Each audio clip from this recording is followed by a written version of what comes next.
നന്നായിട്ട് റെഡി ആയിട്ടുണ്ട്. ഞാൻ ഈ ഗ്രേവിയൊക്കെ നന്നായിട്ട് വറ്റിച്ചെടുത്തേക്കണേ കേട്ടാ. നല്ല സൂപ്പറാണ്, നല്ല ടേസ്റ്റിയാണ്. നിങ്ങൾക്ക് ഇതൊന്ന് ട്രൈ ചെയ്ത് നോക്കാം.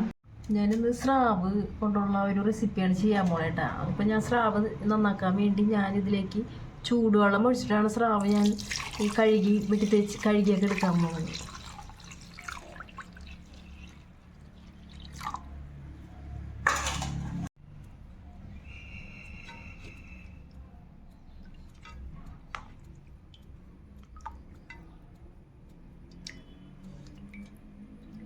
നന്നായിട്ട് ചൂടുവെള്ളത്തിലിട്ടിട്ട് അതിൻ്റെ തുള്ളിയൊക്കെ നന്നായിട്ട് ചിരണ്ടി കളഞ്ഞിട്ട് ഞാൻ വെട്ടി തേച്ച് കഴുകിയെടുത്താണ്. എനിക്ക് വലിയ സ്രാവ് കിട്ടിയില്ല, അന്വേഷിച്ചിട്ട് ചെറിയ സ്രാവാണ് കിട്ടിയത് യൂട്യൂബ് ചാനൽ ചെയ്യാൻ വേണ്ടി. അപ്പോൾ ഇത് വെട്ടി തേച്ച് കഴുകി ഞാൻ വെള്ളത്തിലിട്ടേക്കണേ. ഞാനിനി കറി വെക്കാനുള്ള പരിപാടിയിലേക്ക് പോകാൻ പോവുകയാണ്. സ്രാവ് കറി വെക്കാൻ വേണ്ടി ഞാനൊരു പാൻ അടുപ്പത്ത് വെച്ചിട്ടുണ്ട്. അതിലേക്ക് ഞാൻ 2 ടേബിൾ സ്പൂൺ എണ്ണ ആഡ് ചെയ്യണേ കേട്ടോ. ചെറിയ കഷ്ണം ഇഞ്ചി പൊടിപൊടിയായിട്ട് അരിഞ്ഞിട്ടുണ്ട്. കുറച്ച് വേപ്പില,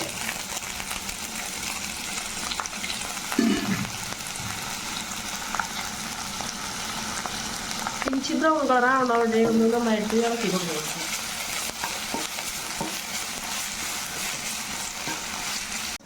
മല്ലിപ്പൊടി ആഡ് ചെയ്യണേ കേട്ടോ.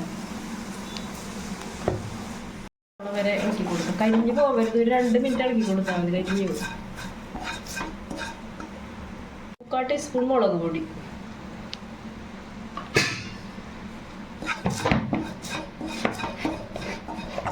ചെറുതായിട്ടൊന്ന് ചൂടാവണം വരെ. ചൂടാവാൻ പാടില്ല, കരിഞ്ഞ് പോകരുത്. ഒരു 1/4 ടീസ്പൂൺ മഞ്ഞൾപ്പൊടി, നന്നായിട്ട് ഒന്ന് ഇളക്കി കൊടുത്തിട്ട് ഞാനിതിലേക്ക് പുളിവെള്ളം ഒഴിക്കാൻ പോവേണ്ട. പുളിയുടെ വെള്ളം ഞാൻ 2 കഷ്ണം കുടപ്പുളി എടുത്തിട്ട് അതിങ്ങനെ പിഴിഞ്ഞ് കൈ കൊണ്ട് നന്നായിട്ട് ഞെരടിച്ച് ഇതിലേക്ക് ഇടണം. 1 ഗ്ലാസ് വെള്ളം ഒഴിച്ചാൽ മതി. ആ വെള്ളം നന്നായിട്ട് തിളച്ച് വന്നു കഴിഞ്ഞാൽ അതിലേക്ക് ഒരു 1/4 ടീസ്പൂൺ ഉപ്പ് പൊടി ഇട്ട് കൊടുക്കും. ഉപ്പിട്ട് കൊടുക്കുക. ഉപ്പ് പോകാനെങ്കിൽ വീണ്ടും ഇട്ട് കൊടുക്കണം കേട്ടോ.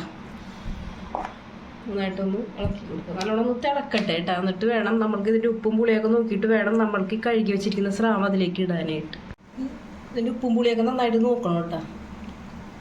നല്ല ഉപ്പും പുളി നല്ല എരിവും എല്ലാം ഉണ്ട്. ഇതിലേക്ക് ഞങ്ങൾക്ക് ചെറിയ സ്രാവാണ് കിട്ടിയത്.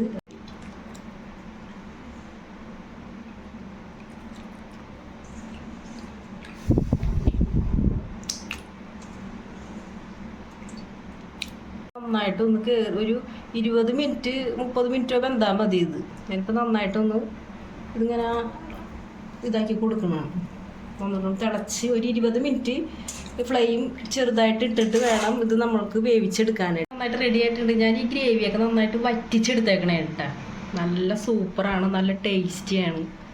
നിങ്ങൾക്ക് ഇതൊന്ന് ട്രൈ ചെയ്ത് നോക്കാം. റെഡി ആയിട്ടുണ്ട് കേട്ടോ. എൻ്റെ വീഡിയോ നിങ്ങൾക്ക് ഇഷ്ടമായി ലൈക്ക് ചെയ്യുക, കമൻറ്റ് ചെയ്യുക, ഷെയർ ചെയ്യുക, സബ്സ്ക്രൈബ് ചെയ്യുക.